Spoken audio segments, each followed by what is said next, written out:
Good morning, members, officers, and any members of the public who may be viewing the live stream of this meeting. Welcome to this meeting of the Civic Affairs Committee on 14th of March. My name is Councillor Peter Fain, and I'm chairing this meeting. For the information of members of the public, our committee is responsible for reviewing the Constitution, for electoral arrangements, and for promoting and maintaining ethical standards. So I will start with a few housekeeping announcements, which may be familiar to you. For those present in the chamber, as you know, everything on your desk, including your laptop screen, may be broadcast at some point. The camera follows the microphone being switched on, so if councillors and officers would wait a couple of seconds before speaking to allow the camera to catch up. For those participating in the meeting via the live stream, if any choose to do so, I will remind them of this later. But since there's nobody on live stream, I will omit that. I can confirm that the meeting is quorate. I suppose I ought to say at this point that we have apologies from my Vice Chairman, Councillor Paul Bearpark. Could I invite somebody to take the Vice Chair? I don't think there's any need to physically move positions. But actually on this occasion, if members would forgive me, I'm going to ask Councillor van der Ven if she would kindly act as Vice Chair. Not a very demanding role, I think, for this meeting, but she has a certain amount of experience with this committee in the past. Affirmed? Thank you. Seconded? Affirmed. Thank you. And perhaps the officers would just keep an eye on whether somebody does choose to join us online, in which case I will revert to the relevant section. But for the moment, I'm not proposing to go through all that. It's all very familiar to those present. So item 1 on our agenda is apologies for absence. And so I'd ask Democratic Services to... Yep. So apologies, as you just said, from Councillor Bearpark. Also apologies from Councillor Henry Batchelor and Bridget Smith. And Councillor Dr. Toomey Hawkins is subbing for Councillor Bearpark. And Councillor Williams. And Councillor Lena Nieto, I don't think is going to be able to make it.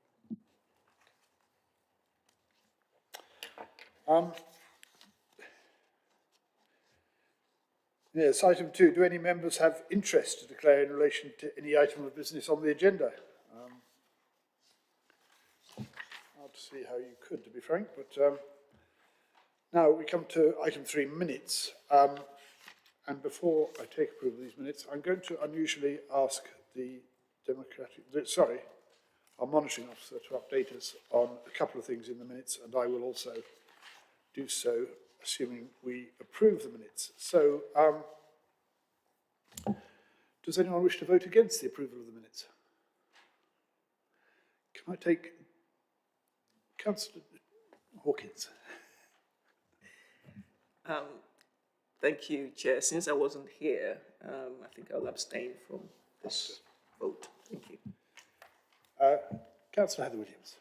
Sorry, it was just on the declarations of interest bit, so I was a bit slow off the mark. I'm sorry, I bumped you went before I could put my hand up, if I had missed it.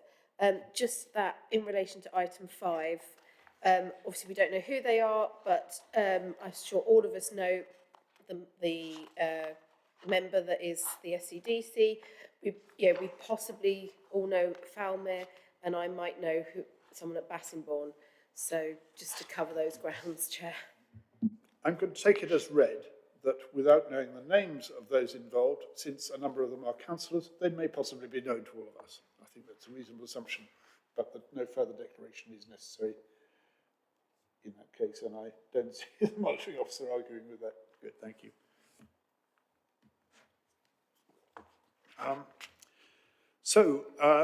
Can we take the approval of those minutes by affirmation with the understanding that certain members weren't here? And I have a proposal agreed. Thank you. At this point, I'd like to just ask the monitoring officer to update us on a couple of points If you like arising out of these minutes, we don't have matters arising, but helpful, I think, to do that if you would. Thank you, Chair. Just very quickly for the committee today, on point 5, with regard to the independent member for the Audit and Corporate Governance Committee, that has now progressed through the system, and Democratic Services did publish refreshed wording for our constitution to include the provision of the independent member. So thank you for your help on that process. And then with regard to point 7, the update on code of conduct complaints, to keep this committee informed, my work on the report regarding a potential change to the procedure for handling a code of conduct complaint is ongoing, with regard to consultations perhaps taking a little bit longer than expected, and I continue to do research. But when I feel I do have a strong enough report to bring to this committee, I shall do so.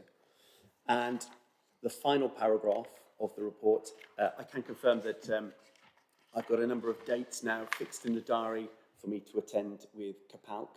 So I will raise my profile and reach out to parish councils who do tend to call me on an ad hoc basis to discuss governance matters and more particularly potential code of conduct complaints. So thank you, Chair. Thank you. And perhaps I could briefly update us on item 6, the 50th anniversary, which is, of course, next week, on the 20th. Just to say that the event will be attended by a Deputy Lieutenant for the Lord Lieutenant. I don't think any of our MPs have been able to accept. I know we've had refusal from 2. I'm not quite sure what the position is with Daniel Zeichner, who we also invited. At the meeting last time, there was some very useful suggestions on democracy and diversity, which I hope you will hear in a minute we have incorporated in the event. I have to admit that I hope joint values and respect will be promoted in everything that we do. I don't have any specific report on how we're going to do that in this event. There will be a display of sorts in the Swansley room. We have a history of the District Council, which has been put together by Democratic Services, looking at and we will highlight certain events from the last 50 years, because it's actually somebody has taken the effort to go through all of the minutes. It's Patrick who's done it. Go through all of the past minutes and summarise what we've decided and what has affected us over the years. And so I think we need to highlight certain points in that. At the behest of the Chief Executive, we also commissioned Anthony Carpen to write a short history from a different perspective. And there are some very interesting visuals resulting out of that I felt should be displayed. And again, highlights will be circulated to all members. We said we would try to involve young people in this. I've invited those who came to the annual meeting from Camborne Youth Partnership. I haven't sought to widen it out to the whole district because it was difficult to know where to stop and start. But one particular event is that our youngest member of the council will be singing us out at the end of the evening with a very party political piece, I think, from Gilden Sullivan. So I don't think anyone will be offended by it. Sadly, the Labour Party are not mentioned, but that's not our fault that they didn't exist at the time. And then former leaders and indeed former chairs have been invited. I found it difficult to invite young potential future leaders, simply that I wasn't quite sure how we would set about identifying them. So I have to admit I've rather failed on that point, or the working group has. Local music groups, Shrabona Bhattacharya has kindly taken charge of that.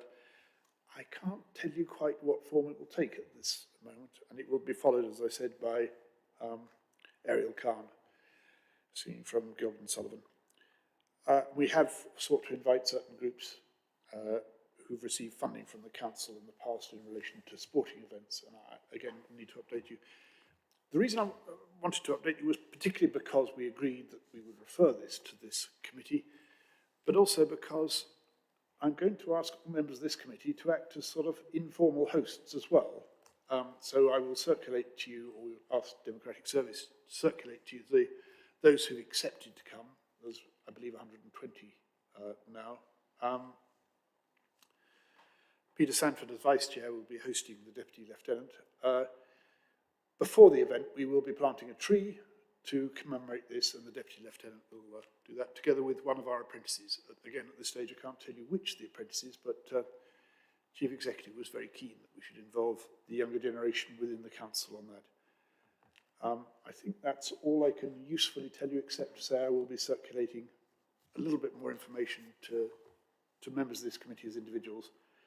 No specific role, but if you feel able to join us in hosting the event, that would be much appreciated. Shall we then move on to back to the agenda? And agenda item 4. Update on Code of Conduct complaints. May I ask John Murphy to introduce this item, please? Thank you, Chair. It's a very short report for members. It's just a quick standard update on ongoing matters. And then I've put on the end a quick annual summary, which I'll speak to in a moment. In short, though, the existing complaints that I've received have been progressing, albeit, I will be honest with the committee, somewhat slower over this December, January, February period, a mixture of Christmas, one party to a conjoined complaint being requiring hospital attention, slowed that matter down, and one of my independent persons took a very well-deserved but out-of-season extended holiday. But they've reported back, and I'm working with them on another matter. But things have progressed. To refer you to the annual summary, I just thought it would be useful. I joined South Cambridgeshire District Council as your monitoring officer in May last year. So these figures show anything that has started since I've arrived. So in total, I recorded 12, 4 of which pertain to South Cambridgeshire members, 8 arose from parish councils. As an observation, in my previous authority, which had a similar number of parish councils, these numbers are lower than what I previously worked on. So I take that as there is a good standard of behaviour in the South Cambridgeshire area. The other figures, the zeros, if you may, I'm not alarmed by them because standards complaints, they are what they are, and if a matter has merit, it will progress. But just to simplify those figures, in short, the 12 that came in, I either looked at them and rejected them on the basis of the facts presented, or I consulted with the independent person, one of the 2 established and experienced independent persons that we have, and the outcome was that they were not deemed sufficient to progress. So I don't read anything into it in terms of a wider trend, it just, on the facts as presented, none of the 12 were deemed sufficient to progress, which is a good thing. It shows evidence of a good atmosphere, a standard of behaviour from members. Beyond that, Chair, I don't think I've got anything to add at this stage, if anyone has any questions. Thank you.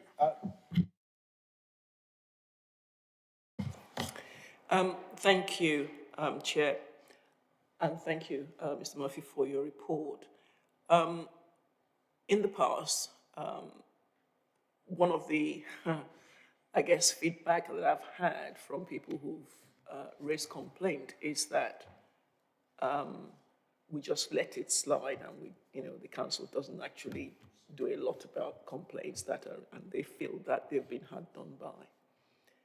I don't know what we can do about that. I don't know what the threshold is. But looking at these figures again, and you go, no one. And that's why sometimes people don't even bother to complain and just sort of abuse us online. Chair, good question. And I think I share a lot of what, share the sentiment, a lot of what you say there. But as the monitoring officer, all I can say is I have to follow the procedure, and the cutting to the chase, the sanctions that exist are set by statute.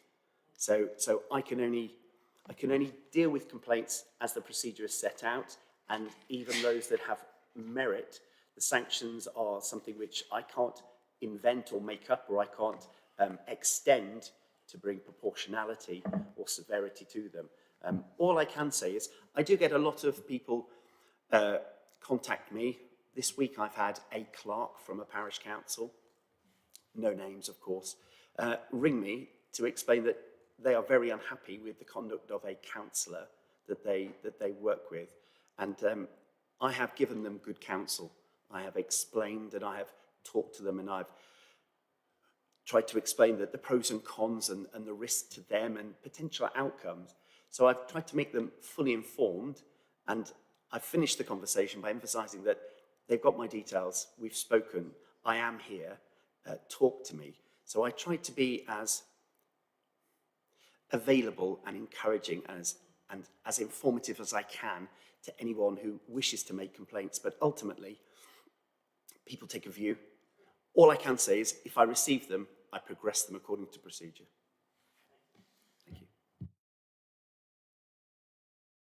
Very helpful. Any other questions?